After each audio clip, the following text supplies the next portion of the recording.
Good afternoon, everyone. Now, yesterday, Mr. Golden met with the disabled people and some stakeholders, and you're gonna hear. No, this is part one, and you're gonna hear Denise Daly giving the opening, sermon, and you're gonna hear Cara questioning, asking questions and so forth. This is part one.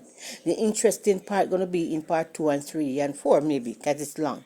So this is the start of it. So you guys just listen up and you will hear what Mr. Golden is saying in his piece. Thank you. This afternoon, and we ask that you would guide our proceedings. In Jesus' name, amen. Please be seated. Thank you.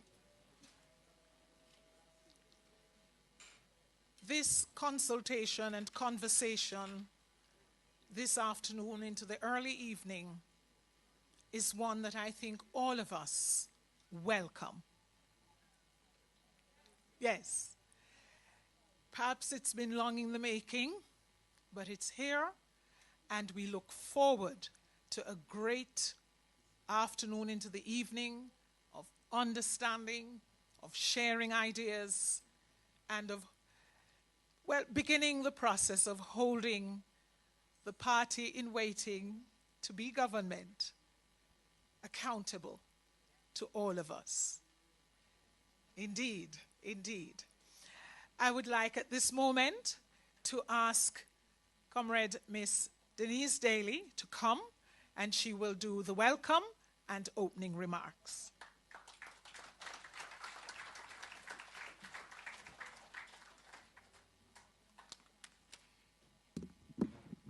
Good evening, everyone. Come on, man. You come so early. I must tell you that I believe we need to take some pages out of your book, because this evening when I came here and thought I was early, I realized I was almost late in regards to all of you who was able to reach here this evening. Our Madam Moderator, Mrs. Allen, our party leader, Mark Jefferson Golden,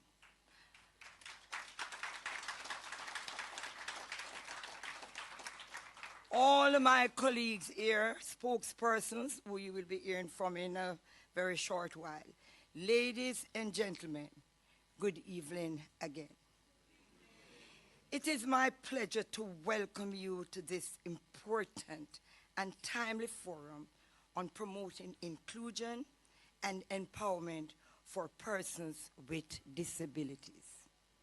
I am very honored to be opening this significant discussion, which brings together individuals with disabilities, organizations, and stakeholders to share views, your knowledge, and to get some answers here this evening. As we gather here today, let us acknowledge the valuable contribution and the potential of persons with disabilities, recognizing that disability is a natural part of human diversity.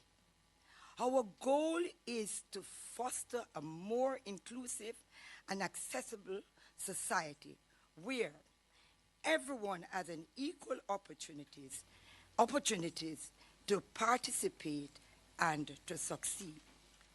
Over the course of this forum, we will explore key issues, challenges, and successes in promoting disabilities' rights, inclusion, and empowerment. I am certain that we will hear from experts, the shadow spokespersons, advocates with and without portfolios, and without disabilities, and other stakeholders today. I look forward to our discussion and the opportunities that will arise from this forum. God bless you.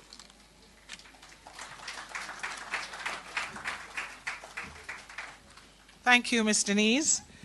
We're going to start the discussion and conversation with an interview between Ms. Cara Moore and our party leader and leader of the opposition, Mr. Mark Golding, MP.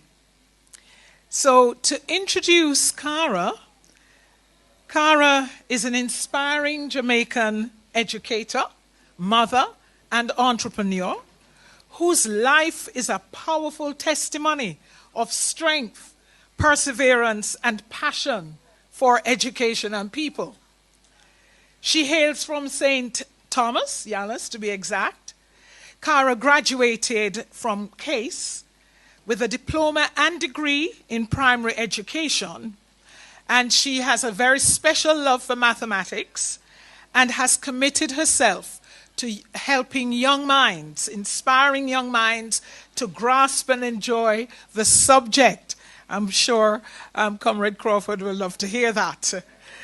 She believes that numeracy is the key, right, for empowerment. In addition to her work, Cara also is a poultry farmer. Her journey has not been without challenges. As a diabetic, she faced life-altering challenges and changes, losing one leg in February of 2016 and another in March of 2021 due to some complications. Despite these setbacks, ladies and gentlemen, Cara has remained undaunted in spirit and purpose. Yes. Cara is committed to inclusion, health awareness, and of course, accessible education. Thank you, Cara. Over to you with our comrade leader. Thanks.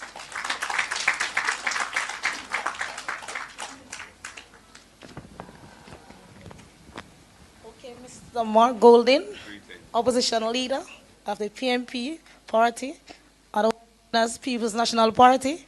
How are you doing this evening, sir? I'm doing well. Just make sure the mic working for me. Check, check, check. I don't have nothing but love with the bad man. Sir, let me see if I can.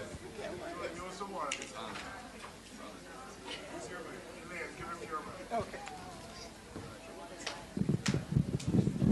We don't want you to set him up, please. Oh. Yeah. Is it all right? Okay, Mr. Mark Golding, Yes. opposition leader. I have a couple questions. Yes. Sure, but I just wanted, before we get into that, just to say what a pleasure it is to be here this afternoon with you, Cara, somebody Thank who you is very an much, sir. inspiration in terms of your determination to move forward with your life, having gone through those things that were referred to, and still facing challenges as you and I were just discussing, but stepping forward in education. Soon to be at the high school in my The constituency. one and only Charlie Smith High School. Yeah. And a poultry farmer. Definitely, that Yeah. will not go. Yeah. And I have some old friends here as well. A few people who I've known from I was a little wee tot, a little lad. Sylvia and others, big up. And people from my constituency as well, from South St. Andrew. And it's always a pleasure to be around persons from the great constituency of South St. Andrew. Over to you, Cara. Okay, just a word from my disability friends. Trust me. Just keep on shining. We are special. Never let no one tell you that you're not special. Trust me, you're special. You're here for a purpose. And listen, we're going to use our circumstances to make all of us proud. We're going to move on. Trust me, it's been rough. But guess what? I use my circumstances to build myself and motivate others. Because trust me, from I can do it, you can do it. Because guys, remember, the thing is that I was not born with a disability. Right? So it is extremely hard for me. Because 2016, as I said, I lost one leg. Within 5 years, I lost another. So that's a total transformation. But guess what? I did not let that stop me. Because guess what? I have an obligation to myself and my children. So guys, best believe it's not easy. Just push on. Just believe in yourself. You can do it. And I said for me, it's very life-changing. Not that I'm going to talk down on who is born with disability, but what? It's hard for them. But it's a bit different because what? It's their circumstances from birth. So that is the lifestyle that they are used to. Yes, if you're blind, I guess everybody say you want to see what the world look like. You're deaf, you can't hear. I guess you want to hear. You're interested in hearing and seeing. Yes, your born cannot move. I guess they say everybody moving, you want to move, right? But guess what, guys? We are born special. Just believe in the man up above. All right, guys? Everything is for a reason, and just believe. My thing is for a reason, because guess what? Before I lose my leg, I have left college and I said I was finished with teaching. But I'm not going to bother with teaching. And, you know, even when I lost the first leg, I say, you know what, I'm going to hustle. Can't manage a classroom, but guess what? Big up to Miss Monique Oates and Cherise Brown Cottrell. They're the one who called me and said, Cara, come on. Come back to school. Come. And I went. And glory be to God, I am here today. I have gained employment at the Charlie Smith High School. Just believe. It's not, don't believe it's easy, because it's not. Trust me. There are days that I don't want to get up, because guess what? The stairs at the school, there are stairs. But guess what? I have loving batchmates. I have loving lecturers. Trust me. Without the support was great.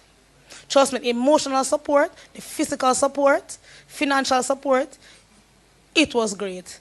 Because trust me, without those put together, even the psychological support, if you don't have psychological support, emotional support, physical support, maybe you're going to break. But you know, I'm tough.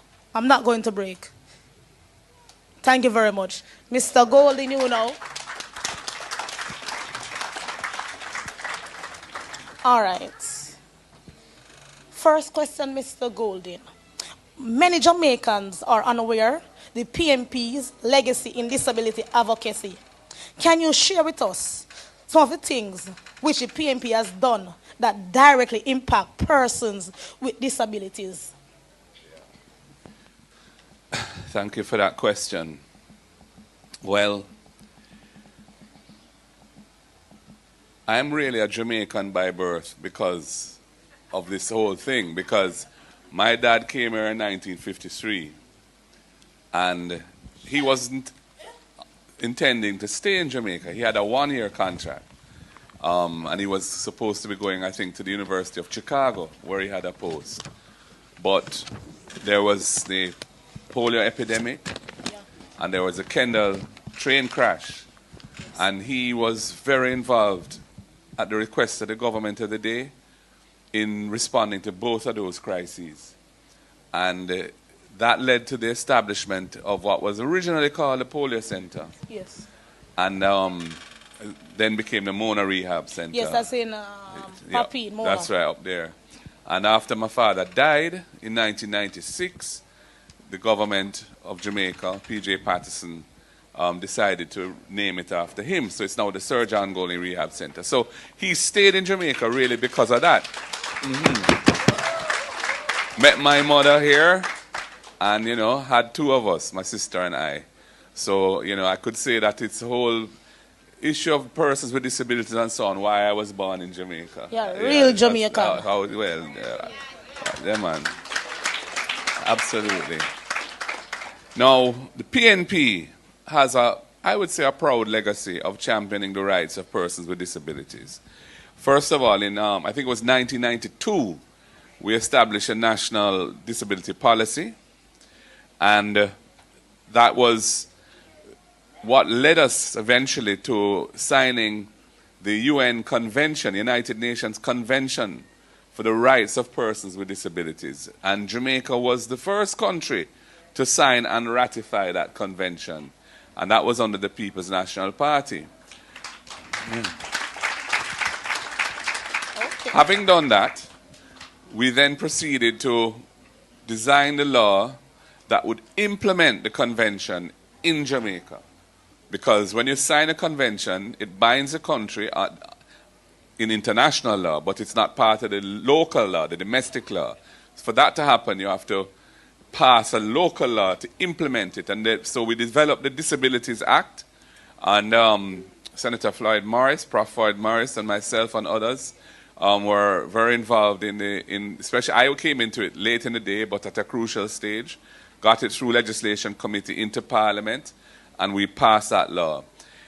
I think it was 2014 we passed it. And Yes, 2014. That created legal rights for persons with disabilities in the wide array of areas of life, from education to transportation to employment, etc., where the state and owners of property have an obligation to provide accessibility to persons with disabilities.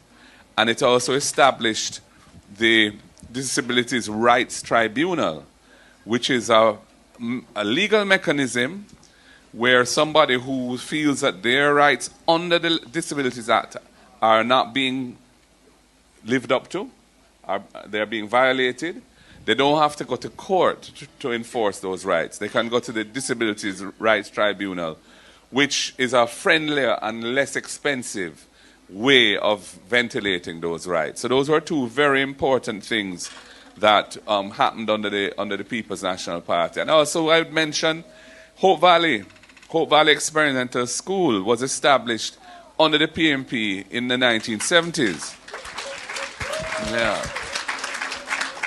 Again, my father had an integral role in that. My father was not a politician, but he was very involved in institution building. And so he had to deal with government a lot and got the support of the PNP government to establish the Hope Valley Experimental School. And I see my friend Julian Robinson here who went to that school, you know? Yeah. And of course, that was a school set up for what were then known as able-bodied children and children with disabilities to go to school in the same place and kind of learn to just function normally with each other and understand each other and what it is like, you know, for others who are maybe not have the same physical situation as them. So those are some of the things I would say that that the PNP had championed, and we have a plan now for when we next form government, and we want to establish a disabilities fund. And our target initially is to start it with $1 billion. And that fund, yes. And that fund is not to displace or replace the existing arrangements and budgetary allocations within government and government agencies that support persons with disabilities. It is supposed to be incremental, additional funding, but dedicated now to target specific issues facing persons with disabilities. So, for example, it could assist organizations that support and advocate for the rights of persons with disabilities. It could assist individuals who need assistive devices and aids to acquire those. So, guys, you hear the interesting questions and topic he's talking about. Yeah, man, and you're gonna hear more interesting one in the other part. So, guys, just listen out, and you will, hear, and you're gonna trust me. Some part of the question when some people asking some question and saying some things that they have been through because of certain things. Trust me, tears come to my eyes, and everybody watch it. Feel it to death, man. You guys are gonna hear. Trust me, you're gonna hear.